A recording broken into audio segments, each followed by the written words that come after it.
ভর্তা প্রেমীদের জন্য দারুণ মজাদার একটা ভর্তা নিয়ে হাজির হয়ে গেলাম আজ।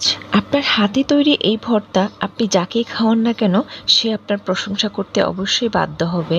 আসসালামু আলাইকুম ভিউয়ার্স, আজকে আমি আপনাদের জন্য অসাধারণ মাছ ভর্তার রেসিপি নিয়ে হাজির হলাম। খুবই অল্প উপকরণ আর সহজভাবে আমি আপনাদেরকে মাছ ভর্তাটা তৈরি করে দেখাবো। আশা করি আপনাদের ভালো লাগবে। মাছ ভর্তাটা তৈরি করার জন্য চুলায় একটা প্যান বসিয়ে দিয়ে দিলাম। তো আমি এখানে কোরাল মাছ দিয়ে আজকে ভর্তাটা তৈরি করে দেখাবো। প্রথমে আমি মাছটাকে ভালো করে ধুয়ে পরিষ্কার করে নিয়েছি, এরপর প্যানের মধ্যে দিয়ে দিলাম।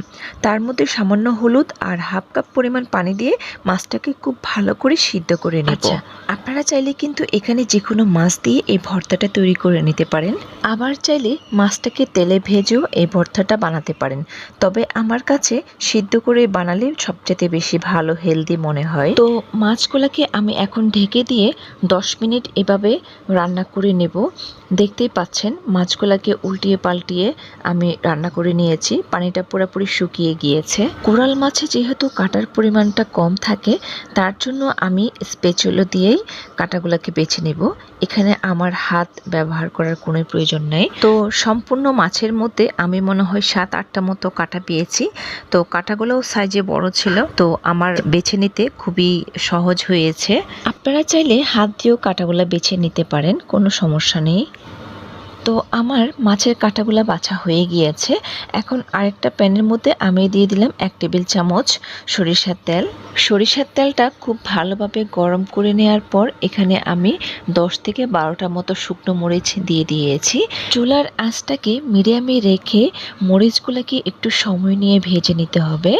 তো মরিচগুলোকে এমনভাবে ভেজে নিতে হবে যাতে করে ভেতরের বিচিটাও ভাজা হয়। তো আমার সবগুলা মরিচ ভাজা হয়ে গিয়েছে। এখন মরিচগুলোকে তেল থেকে নামিয়ে নিচ্ছি। সেম তেলে আমি দিয়ে দিব 1 কাপ পেঁয়াজ কুচি। এখানে আপনাদেরকে একটা টিপস দিচ্ছি, সেটা হচ্ছে পেঁয়াজটাকে যখন আপনি এভাবে সরিষার তেলের মধ্যে ভেজে ভর্তা বানাবেন তাহলে খেতে অনেক বেশি টেস্টি হয় আর ভর্তাটা অনেক লং লাস্টিং। আচ্ছা, আপনারা চাইলে কিন্তু কাঁচা পেঁয়াজ দিয়েও ভর্তাটা তৈরি করে খেতে পারেন, কিন্তু আপনারা খেয়াল করে দেখবেন কাঁচা পেঁয়াজ দিয়ে ভর্তা বানালে ভর্তাটা লং টাইম পর্যন্ত রেখে খাওয়া যায় না। ভর্তাটা কেমন জানি একটা গন্ধ হয়ে যায়। তো আমার এখানে পেঁয়াজগুলা হালকা ব্রাউন কালার করে ভাজা হয়ে গিয়েছে। এখন আমি এখানে দিয়ে দিচ্ছি 1 মুঠো পরিমাণ ফ্রেশ ধনিয়া পাতা কুচি। ধনিয়া পাতাটা দেওয়ার পর এখানে তেমন কিছু করতে হবে না, জাস্ট একটু নেড়ে চেড়ে আমি এখন নামিয়ে নেব। তো এখন আমি ভর্তাটাকে মাখাতে চলে এসেছি।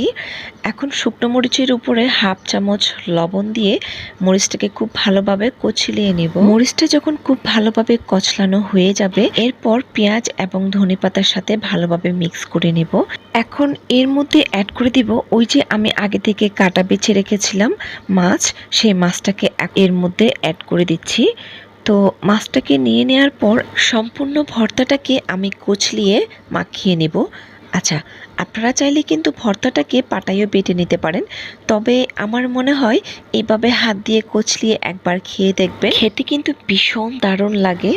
আর এই ভর্তাটা আপনি গরম গরম ভাতের সাথে খেয়ে দেখবেন, আপনার যখন মুখে রুচি থাকবে না, ভাত খেতে মন চাইবে না, তখন এই রকম একটা ভর্তা আপনি বানিয়ে গরম ভাতের সাথে সার্ভ করে দেখবেন, খেতে আসলে অনেক মজা লাগে। তো এখন এখানে আমি হাফ চামচ সরিষার তেল দিয়ে দিচ্ছি। ভর্তায় সরিষার তেল হবে না তা কি হয়?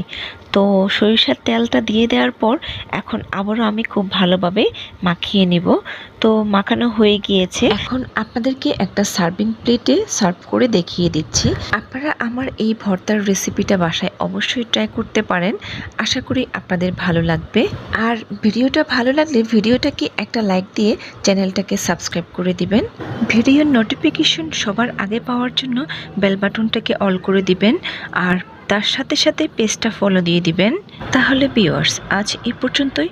সবাই অনেক বেশি ভালো থাকবেন, সবাই সবার জন্য দোয়া করবেন। আল্লাহ হাফেজ, আসসালামু আলাইকুম।